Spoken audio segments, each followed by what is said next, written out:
When the PLC is powered on, the red light comes on and the hopper and clamping cylinders will retract.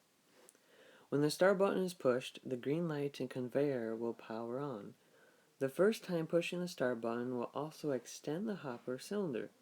There is an internal counter such that if the start button is pressed a second time, the hopper will not extend. If the program is stopped and restarted, the reset button, which will reset the counter, will need to be pressed to extend the hopper cylinder. Pressing the stop button turns off the conveyor and retracts the clamping and hopper cylinders. It also turns off the internal run relay, preventing movement of the other cylinders. The red light will also come on. As a bottle comes down the conveyor, it will first trip optical sensor 1, which will close the gate, extending the gate cylinder. It will also trigger the yellow light and start the internal timer T1 in the program of the PLC. After T1 reaches 550 milliseconds, the conveyor will stop and the red light will come on.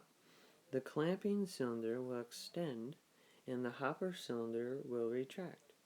If the bottle aligns properly, it will trigger the limit switch, starting the second internal timer, T2, in the program, which controls the extension and retraction of the fill cylinder. If the limit switch does not trigger, the fill cylinder will not engage, and no fluid will be dispensed. Also, there is a timed pause as the fill cylinder extends, allowing the operator to verify that the bottle is properly aligned. If it is not, the operator can press the stop button and retract the clamping cylinder and restart the program without spilling fluid onto the conveyor. The fill cylinder is coupled to another cylinder, which will draw in fluid during the extended stroke and dispense fluid during the retract stroke. There is a check valve in the line which will allow fluid to be drawn in from the reservoir during the extended stroke and redirects the fluid to the dispensing line during the retract stroke. After the bottle has filled, the clamping cylinder will retract once the T1 reaches its set point, and the conveyor and green light will turn back on.